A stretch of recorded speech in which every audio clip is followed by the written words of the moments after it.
The X-Men fear you.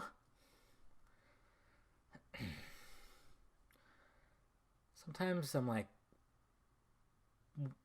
what are you thinking there, Miss Chastain?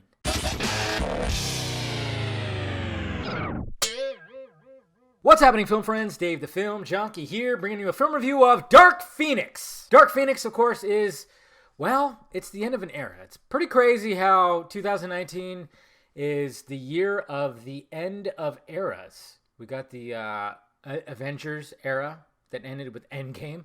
We got the Dark Phoenix that is ending the Fox era of X-Men movies before it gets sent over to the MCU and rebooted, essentially. And then, of course, we have Star Wars, the Skywalker era, ending at the end of the year. It's pretty crazy.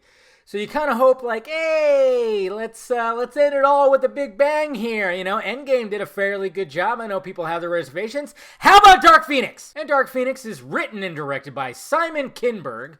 First time directing. He's had his hand in a lot of the Fox X-Men and even Fantastic Four. Yeah. And then, of course, you know, starring everybody that you know already. Your McAvoy, Fassbender, Jennifer Lawrence, Sophie Turner, of course, is the main star of this. And I find it kind of funny because a lot of people are like, oh my God, it's the end. You know, 19 years. I'm going, this shit was rebooted in 2011. And I'll get to that because it annoys me now when you continue to watch these movies. But yeah, this is the story of the Dark Phoenix, Jean Grey, who has this ultimate power within her. And then, of course, they have a mission that happens in space. There's some weird anomaly that's happening in space. Obviously gets sucked up in her, and it kind of just ignites what's within. Then you got this Jessica Chastain character who is not what she seems, who's like, hey, you got this, we want you to heh. And then, of course, the X-Men have to fight their ultimate enemy, which is within. They really build the shit out of this with trailers and TV spots. So what did I think of Dark Phoenix? Not as bad as some are making it, but still, this is not the way to end it. There's some good things in this movie. There really is. There's some great moments. I would say that anytime that Michael Fassbender is on screen is a great moment. McAvoy, of course, is great. Sophie Turner, also great. Jessica Chastain, again, the X-Men fear you. I don't know she's, horrible villain.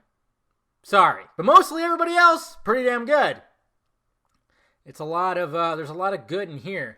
And you know that Kinberg was really going for it. He wanted to make a darker, kind of more serious movie, but it's just kind of, I mean, I guess it's just Fox. Maybe it's just Fox executives, you know, because when it came to Fantastic Four, it seemed like he helped that to fuck up that whole movie, trying to be a super dark story, you know, not a super dark, but a darker story than what we're used to. And I think he tried to do that here, and it just did not land. The time frames, all this shit just annoys the fucking piss out of me because they keep jumping a decade and nobody fucking ages. 1992, okay? 9 years.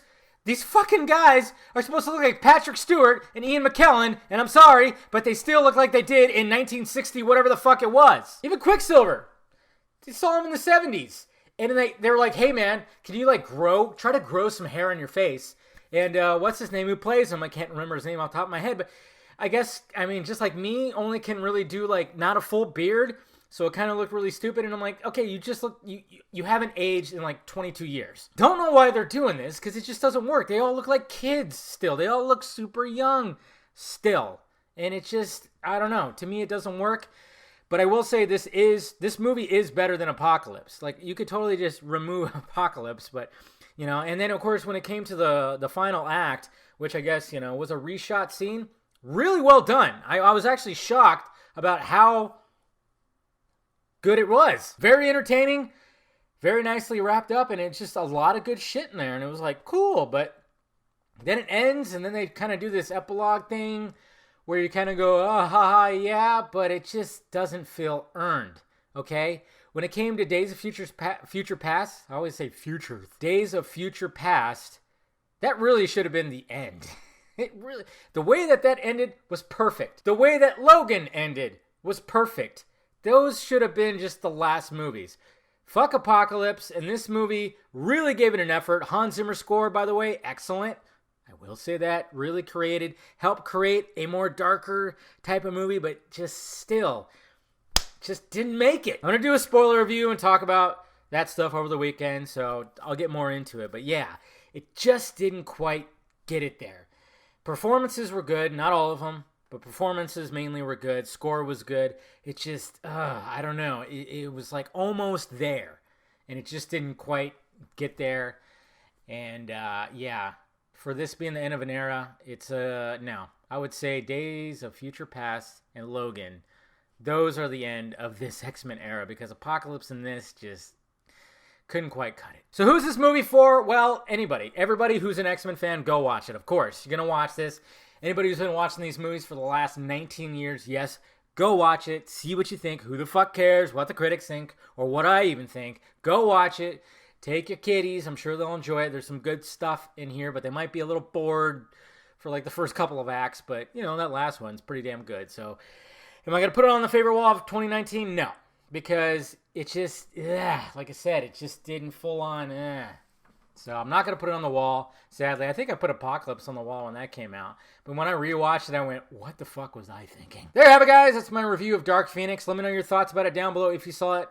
And yeah, let me know what you thought. Hit that like, thumbs up button if you'd be so kind. Subscribe to my channel, thefilmjunkie.com, for my content. Follow me on Instagram, Twitter, Facebook, Patreon if you want to help out. And shirts down below, guys. All right?